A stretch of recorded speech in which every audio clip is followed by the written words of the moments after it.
ity fanokanana ity zany dia goavana be ary anisan'ny manan-tantara eto amin'ny SPMA dia Analamanga indrindra fa manerana Madagasikara ihany koa. Voalohany indrindra zany centre de recherche izy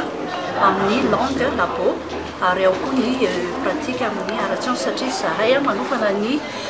sage-femme sy infirmier ato amin'ny SPMA sy technicien de labo ary koa master paramédical, master en anesthésie azafady. Dia noho izay zavatra izay dia nikatsaka efa ela hatramin'ny nanokafana azy zany ny SPMA hoe ny tsaratsara kokoa hatrany. Dia izay fanatsarana kokoa hatrany izay ao amin'ny kalitao fampianarana satria rehetra zanakitsika rehetra zany hoeny ny vahoaka dia mila olona manana traikefa olomanina ary tena manama izy azy. Dia izay natonga ny PDG sy ny vatany moa zany izay tena miara-misalahy dia tonga amin'izao andro izao. Inona moa ny antony ho fanampianan'ny mpianatra, ho fanampianan'ny mpampianatra fa eo koa ny ray aman-dreny satria misy ireo partenaire maro miaraka amin'ny SPMA tsy tany saiko afa-tsy ny Telma ohatra dia ny Technicole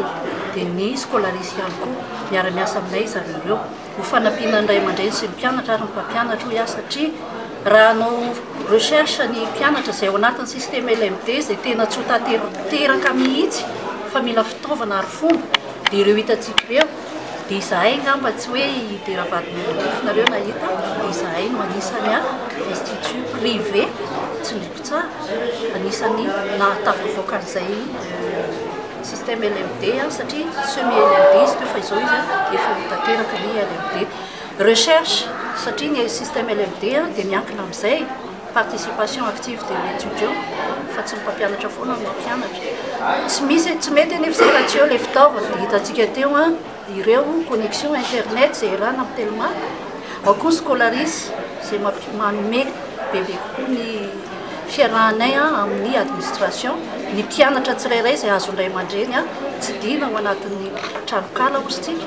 dia azony jerena hoe mianatra avy ny zanako inona programme an-janako androany sy ny rehetrarehetra. Izany rehetra zany noho ny teknôlôjia izay tena ilayntsika amin'izao fotoana izao. Faharoa manarak'izay en troisième année ilay ankizy dia hanomana boky izay tena manahirana ny ankizy raha tena ny telo taona lasa efa taona lasa ny jerena satria mandeha mitsikaraka any amin'ny cyber sy ny rehetrarehetra. Dia izay ny antony natonga anay hanokatra n'ity cyber ity dia misy ny vidéothèque dia ao ny Technicole izay ao anatin'ny fampianarana avoleta ihany koa. Raha eto azo ny ampianatra dia afaka hiaino any any Adego ny any Tamatave ny SPMA io sy afaka mifantany zany ny mpianatra sy ny mpampianatra. Dia midika izany izay fa dingana ray tena lehibe mihitsy teto amin'ny fiainan'ny SPMA ary eo amin'ny ireo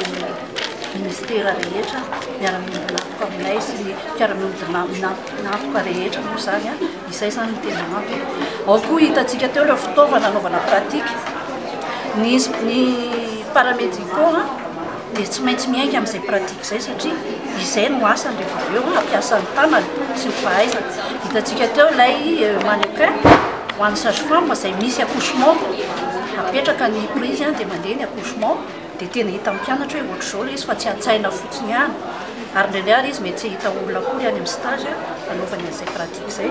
Ao ny touché vaginal izay ilaina tokoa satria sarotra ny anatsapana ny ao anatiny ao sans regarder hoe tsy mijery ny ao anatiny dia izay zany ao anatiny. Ao ny fitaovana amin'ny anesthésie réanimation ain'olona no lalaovina dia ngamba raha tsisy mannequin ohatra ray tsy hoe velona izy fa tena iainan'ny ankizy dia tsy tanteraka izay zavatra izay. Ny mpianatray anefany dia lazaina eto fa manana ny traikefa ihany koa zareo satria miezaka amin'ny mpampianatra rehetra mihitsy izay ampy fitaovana ihany koa dia mitondra izay eny an-tanany fa nefa koa miezaka araky ny haintsika teo tenen'ny directeur ny Philippe teo fa manana traikefa ny mpampianatra ato amin'ny SPMA ary tena manana maha-izy azy tokoa. Ireo rehetra ireo zany no mitambatra dia ny label-nay ato amin'ny SPMA sy ny leitmotiv foana ohatra amin'izay dia hoe amoaka olombanona olamendrika ary matavatra n'Andriamanitra izay foana moa zany ao anaty.